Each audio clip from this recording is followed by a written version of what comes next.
Hadirin sidang Jumat yang dimuliakan Allah, jikalau kita mencari ayat yang paling panjang di dalam Al-Quran, maka kita akan menemukannya pada surat Al-Baqarah ayat 282. Allah Subhanahu wa ta'ala berfirman, Ya ayyuhalladzina amanu idza tadayantum bidainin ila ajalin musamma faktubuh wal yaktub bainakum katibun bil adl wala ya'ba katibun ay yaktuba kama 'allamahullah falyaktub wal yumlilil ladzi 'alaihi al-haqq wal yattaqillaha rabbah wala yabkhas minhu syai'a فَإِنْ كَانَ الَّذِي عَلَيْهِ الْحَقُّ سَفِيهًا أَوْ ضَعِيفًا أَوْ لَا يَسْتَطِيعُ أَنْ يُمِلَّ هُوَ فَلْيُمْلِلْ وَلِيُّهُ بِالْعَدْلِ وَاسْتَشْهِدُوا شَهِيدَيْنِ مِنْ رِجَالِكُمْ فَإِنْ لَمْ يَكُونَا رَجُلَيْنِ فَرَجُلٌ وَامْرَأَتَانِ مِمَّنْ تَرْضَوْنَ مِنَ الشُّهَدَاءِ أَنْ تَضِلَّ إِحْدَاهُمَا فَتُذَكِّرَ إِحْدَاهُمَا الْأُخْرَى ولا يأبى الشهداء إذا ما دعوا ولا تسأموا أن تكتبوه صغيرا أو كبيرا إلى أجله ذلكم أقسط عند الله وأقوم للشهادة وأدنى ألا ترتابوا إلا أن تكون تجارة حاضرة تديرونها بينكم فليس عليكم جناح ألا تكتبوها وأشهدوا إذا تبايعتم ولا يضار كاتب ولا شهيد وإن تفعلوا فإنه فسوق بكم واتقوا الله ويعلمكم الله والله بكل شيء عليم. Hadirin sidang Jumat yang dimuliakan Allah, ayat yang panjang tersebut membahas tentang hutang. Bukan saja lafadznya yang panjang, akan tetapi maknanya pun sangat luas. Al-Imam Qurtubi di dalam tafsirnya yang berjudul Al-Jami' li Ahkamil Quran, beliau mengatakan bahwasanya jikalau satu ayat ini saja yang digali hukumnya, maka kita akan mendapatkan 30 permasalahan hukum di dalam ayat tersebut.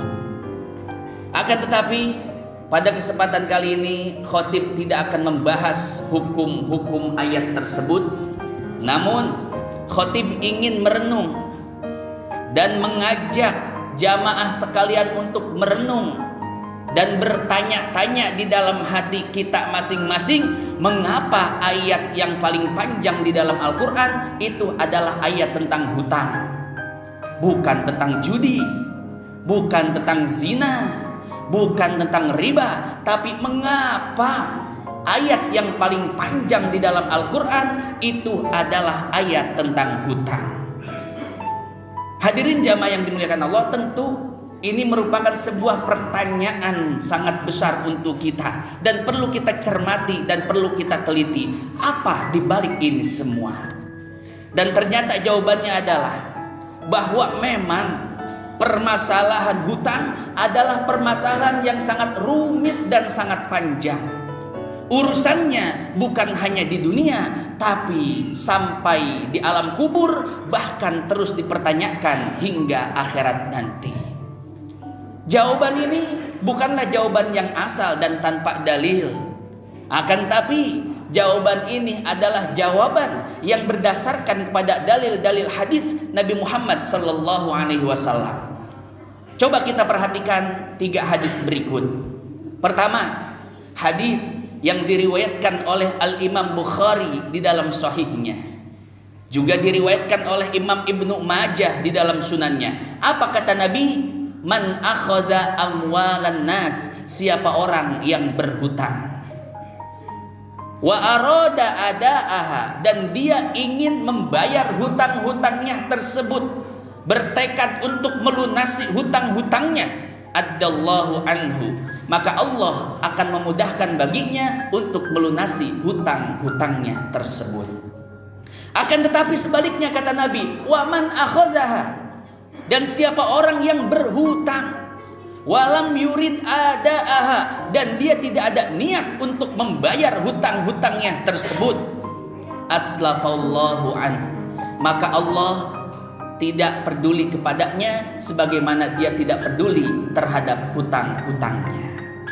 Hadirin sidang Jumat yang dimuliakan Allah, di dalam hadis ini Rasul mengatakan kepada kita bahwasanya siapa orang yang tidak peduli terhadap hutang-hutangnya, apakah dia membayarnya atau tidak, maka Allah tidak akan peduli kepada dirinya.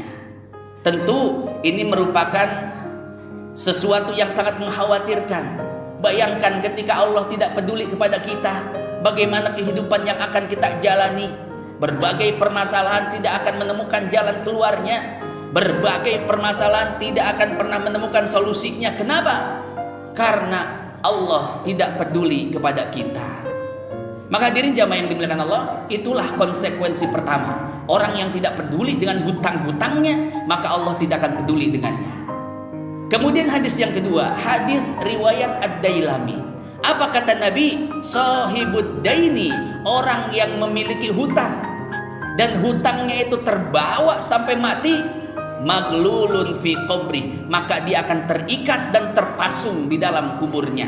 Kedua tangannya diikat dan diikatkan di atas lehernya. La yafuquhu illa an yuqda. Pasungan tersebut, ikatan di dalam kubur tersebut tidak akan pernah terlepas, melainkan ada orang hidup yang membayarkan hutangnya. Jikalau anak-anaknya membayarkan hutangnya, jikalau saudara-saudaranya melunasi hutang-hutangnya, maka saat itu baru Allah akan melepaskan belenggu yang mengikat di dalam kuburnya. Tapi jikalau anak-anaknya tidak peduli, saudara-saudaranya tidak peduli, tidak ada yang melunasi hutang-hutangnya, maka ia akan tetap terbelenggu sampai hari kebangkitan. Hadirin sidang Jumat yang dimuliakan Allah, itulah hadis yang kedua yang mengatakan bahwasanya perkara hutang tidak hanya di dunia, akan tetapi terus dipertanyakan sampai di alam kubur. Kemudian hadis yang ketiga, hadis riwayat Tabrani. Apa kata Nabi? Ini lebih parah lagi. Kata Nabi, perkara hutang bukan hanya terbawa sampai kubur, bahkan di akhirat pun akan terus dipertanyakan. Manistadana, siapa orang yang berhutang, walam yurid adaaha, dia tidak membayarnya, famata, sampai mati, laqiyallahu yaumal qiyamah, laqiyallaha yaumal qiyamah, dia akan bertemu Allah di hari kiamat. Wa yaqul, Allah berkata kepada orang tersebut, azonanta anni la akhudhu bihaqqi abdi, wahai hambaku, apakah engkau mengira aku akan melepaskanmu begitu saja? Kalau engkau punya permasalahan denganku, selesai. Engkau punya permasalahan denganku, gampang. Engkau cukup beristighfar, bertaubat, selesai. Tapi permasalahannya ini adalah masalah dengan hambaku yang lainnya. Masalah hak hambaku, aku tidak akan pernah melepaskanmu begitu saja. Selesaikan sekarang permasalahanmu dengan hambaku. Maka apa yang terjadi? Jikalau orang yang berhutang tersebut punya amal soleh, pahala amal soleh, maka amal solehnya akan diambil oleh Allah dan diberikan kepada orang yang pernah dihutanginya ketika di dunia. Wajib bayar. Di dunia bayar pakai uang, tapi di akhirat bayar pakai pahala. Semakin banyak hutang yang dia belum bayar ketika di dunia, maka semakin banyak amal pahala amal soleh yang Allah ambil dan Allah berikan kepada orang tersebut. Itu kalau orang tersebut memiliki pahala. Bagaimana kalau seandainya orang tersebut tidak memiliki pahala? Kata Nabi, maka dosa-dosa orang yang dihutangi akan diambil dan diberikan kepada orang yang berhutang tersebut. Maka hadirin jamaah yang dimuliakan Allah, Allah berfirman, ushub ilan nar, tarik orang tersebut, orang yang menggampangkan hutang, orang yang menyepelekan hutang, tarik dan masukkan ke dalam api neraka. Nauzubillah, tsumma nauzubillah. Hadirin jamaah yang dimuliakan Allah, oleh karenanya permasalahan hutang bukan cuman permasalahan di dunia, bahkan sampai mati pun akan terus dipertanyakan oleh Allah Subhanahu wa taala. Tidak di alam kubur, maka akan dipertanyakan di akhirat nanti. Oleh karenanya di dalam hadis riwayat Bukhari, Nabi bersabda, "Man kanat lahu madlamatun min akhihi min irdin aw syai'in falyatahallalhu minhul yaum. Siapa orang yang punya masalah dengan saudaranya, baik itu masalah hutang atau pernah menyakiti hatinya atau pernah menzoliminya dan lain sebagainya, kata Nabi, falyatahallalhu minhul yaum, cepat selesaikan sekarang juga mumpung masih hidup di dunia. Kenapa? Karena seandainya permasalahan tersebut dibawa sampai mati, maka permasalahan tersebut akan menjadi sangat rumit dan menjadi sangat berat. Min qabli an ya'tiya yaumun la dinara fihi wala dirham. Cepat selesaikan urusan kalian sekarang juga, kata Nabi, mumpung masih hidup, sebelum urusan tersebut terbawa sampai mati. Maka hadirin sedang Jumat yang dimuliakan Allah, oleh karenanya mari sama-sama kita selesaikan permasalahan kita sekarang juga. Baik itu permasalahan hutang, pernah menzolimi orang lain, pernah menyakiti hati orang lain, selesaikan sekarang juga sebelum masalah-masalah tersebut terbawa sampai mati. Yang terakhir, di dalam syarah sunnah ada sebuah riwayat, setiap kali ada sahabat yang wafat, maka Nabi bertanya, a'alaihi dain, apakah orang ini punya hutang? Kalau seandainya sahabat mengatakan, na'am ya Rasulullah, orang ini punya hutang, maka Nabi tidak akan mau mensolatkannya. Nabi mengatakan, sallu ala mautakum, solatkan saja oleh kalian sendiri, karena aku tidak mau mensolatkan orang yang meninggalkan hutang. Begitu seterusnya, setiap ada yang wafat ditanya oleh Nabi, apakah dia punya hutang? Kalau seandainya punya hutang, Nabi tidak mau mensolatkannya. Tapi kalau seandainya tidak punya hutang, maka Nabi bersedia untuk mensolatkannya. Satu ketika ada seseorang wafat dan Nabi diminta untuk mensolatkannya, maka kembali Nabi bertanya, a'alaihi dain, apakah orang tersebut punya hutang? Kata sahabat, ya Nabi, dia punya hutang. Maka kata Nabi, sallu ala mautakum, solatkan saja kalian sendiri, aku tidak mau mensolatkannya. Kemudian Ali bin Abi Thalib mengatakan, ya Rasulullah, alayya dainuhu, wahai Rasulullah, biarkan aku yang menanggung hutang-hutangnya. Ketika Ali bin Abi Thalib bersedia menanggung hutang-hutangnya, barulah ketika itu Rasul mau mensolatkannya.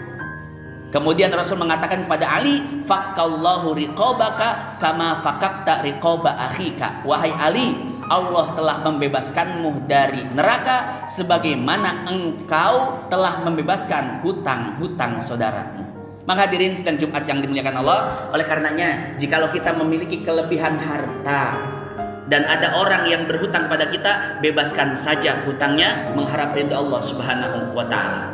Dan jikalau ada orang soleh yang terlilit hutang, maka cepat selesaikan hutangnya. Kenapa? Siapa orang yang melepaskan hutang saudaranya, Allah akan membebaskannya dari api neraka. Hadirin sedang Jumat yang dimuliakan Allah, itu saja yang dapat khatib sampaikan pada kesempatan kali ini. Mudah-mudahan yang sedikit ini bisa bermanfaat, dan mudah-mudahan tidaklah kita berkumpul di tempat yang mulia ini, melainkan Allah Subhanahu wa ta'ala mengampuni dosa-dosa kita, mengabulkan segala hajat-hajat kita, diluaskannya rezeki kita, dimudahkannya seluruh urusan kita. Allah jadikan anak cucu kita menjadi anak-anak yang soleh dan solehah, keluarga kita menjadi keluarga yang sakinah, mawaddah, warahmah, kampung halaman kita, bangsa dan negara kita senantiasa dihindarkan daripada segala bala dan musibah. Allah istiqomahkan kita di dalam beribadah sampai kita mati membawa husnul khatimah.